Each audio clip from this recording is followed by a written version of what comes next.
Russia and the United States held a new round of talks on Thursday.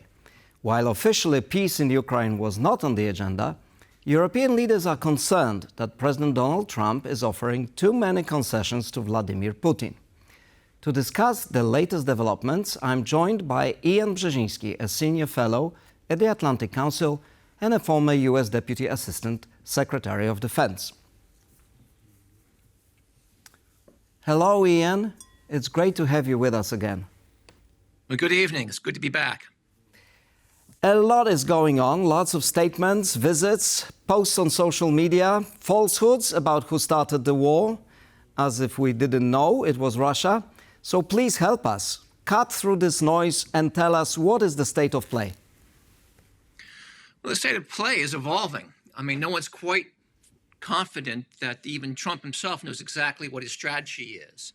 And you've been mentioning these different discussions the administration's been having with the Russians. It's a bit disconcerting because we should never violate the principle of talking about Ukraine without Ukraine. And that, in a way, has been happening. But at the same time, Kellogg has been the president's special representative for the Russia-Ukraine war, has been in Europe and has been in Kiev. That helps mitigate a little bit of that concern. We have negotiations going on a critical minerals agreement.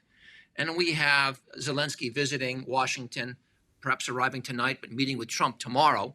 And perhaps that'll mitigate these concerns that that Washington has been talking about Ukraine without Ukraine. But we'll see. President Trump just reiterated just moments ago that NATO membership for Ukraine is off the table. Is he conceding another point, or is this in reality inevitable given the state of affairs? Well, first of all, it's not inevitable. It may be Trump's view, and if he sticks with that view as Biden did, it certainly inhibits Ukraine's ability to join the alliance, and we'll see what happens in the next administration. But it is a somewhat surprising and unhelpful concession to give to Russia right away that sort of gift. And it's a concession that I believe only emboldens Putin, gives Putin confidence that he can get his way. And that's not the right way to start a negotiation, particularly against a leader like Putin who's determined to suborn Ukraine. Right. But the other argument is that what Trump is trying to achieve is to reel Putin in, put him at the table, and once he starts negotiating, later on it will be harder for him to break the deal or walk away from it or basically, continue the war. Well, that kind of rests on an assumption that Putin's a good guy. He can be trusted and can be trusted to live up to his agreements. I think when you approach someone like Putin and you try and woo him with praise, woo him with concessions, he tends to pocket them and only demand more. I think a very different approach ought to be taken, which is to think like a Soviet. And, Putin is an old Soviet KGB agent.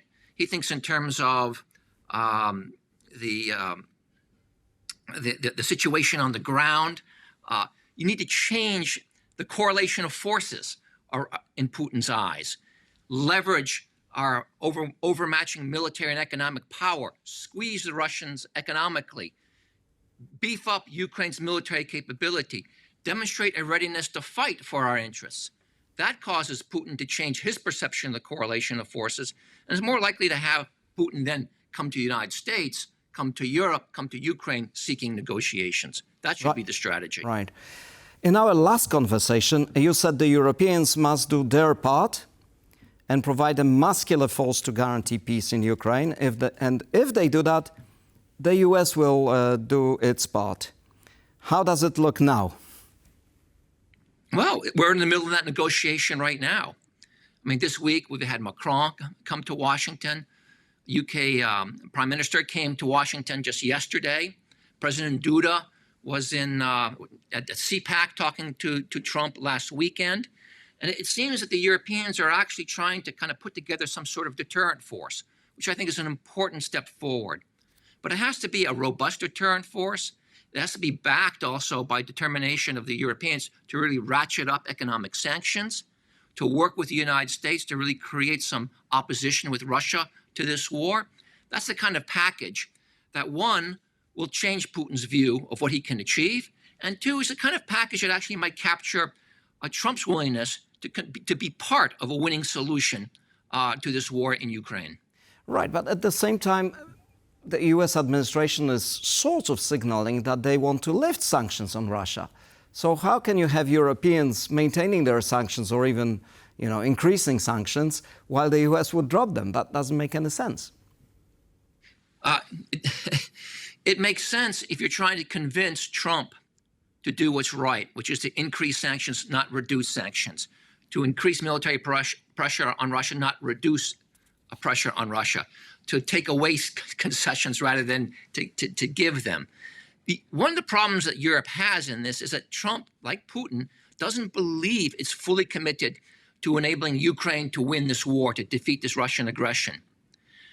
Europe has to demonstrate that it's willing to do that. Only when after it's done that can you be hopeful.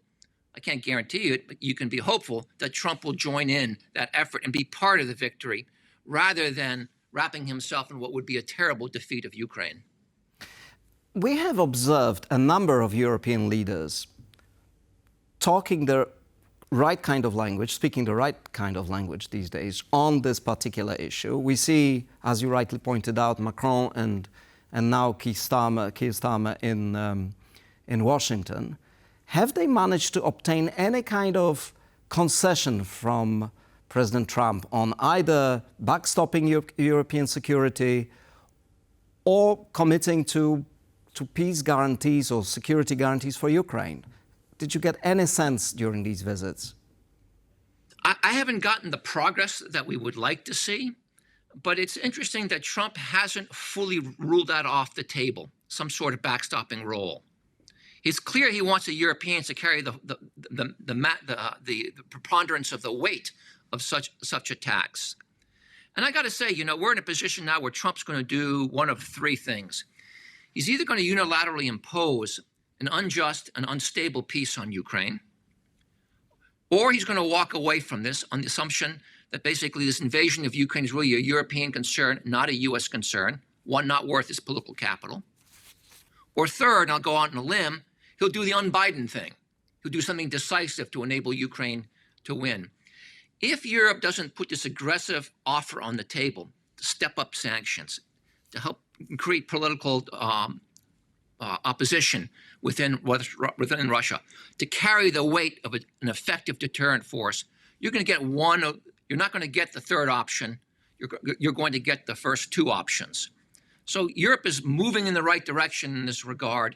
And that offer, that signal of determination, that willingness to stand strong for the first time in 11 years is critical to the outcome we all desire over Ukraine. Right. And how about the minerals deal that may be signed this week in Washington when President Zelensky is there? Is it likely to include some sort of implicit, at least, security guarantee? I would like it to include a security guarantee, and not an implicit one, but a direct one.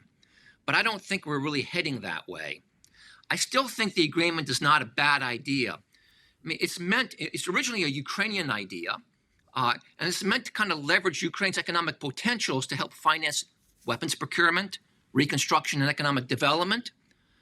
There's certainly merit also in deepening the U.S.-Ukraine economic relationship.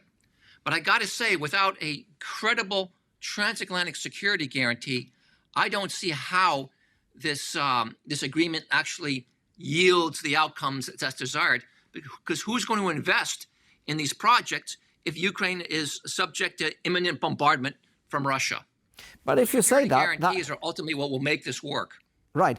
But what you're saying is that if there is any hope on the part of the U.S. administration to do business with Russia, they have to provide security for Ukraine. To do business with Russia? I'm not sure. To do business with Russia and to do business with Ukraine. I mean, both seem to be on the table. Well, doing business with Russia shouldn't be on the table until Russia removes itself from Ukrainian territory. But we heard Mr. Witkoff talking about war crimes and reparations for what it's done. But we heard Mr. Witkoff talking about this, the special envoy for Mr. Trump. Yeah. Well, if that's the way the U.S. government goes, and if that's the outcome that the U.S. imposes on this war, it will be a win for Russia and ultimately an embarrassment for Trump. He will look extremely weak. Right. In Europe, speaking of the question of deterrence and U.S. commitment to transatlantic security and NATO effectively, in Europe there's an increasing talk about the need to boost the nuclear deterrent beyond what the UK and France have. So does that make sense? And could this be another coalition of the willing, if you will? I think when it comes down to deterring war against Russia, in the absence of an American security commitment, nuclear weapons is not the urgent need. Europe, in a way, has a nuclear deterrent in the form of, the French and British arsenals. What Europe needs is a far more robust conventional posture. Poland stands among those who are doing the right things, but it needs to be matched by the Germans, by the French, by the Italians, and others. That robust conventional posture is the best way for military security in Europe in the absence of an American security guarantee, which, by the way, I don't think is imminently about to dissipate. I'm among those who are concerned about where Trump is leading us, but I'm not ready to conclude that it's a preordained fact that it's about to end. In fact, how we end this war in Ukraine will probably largely shape the future of the transatlantic security relationship. Ian, thank you very much for your comments tonight. Thank you. It's good to be back. Thank you for watching World News Tonight. Stay with us for more news and analysis.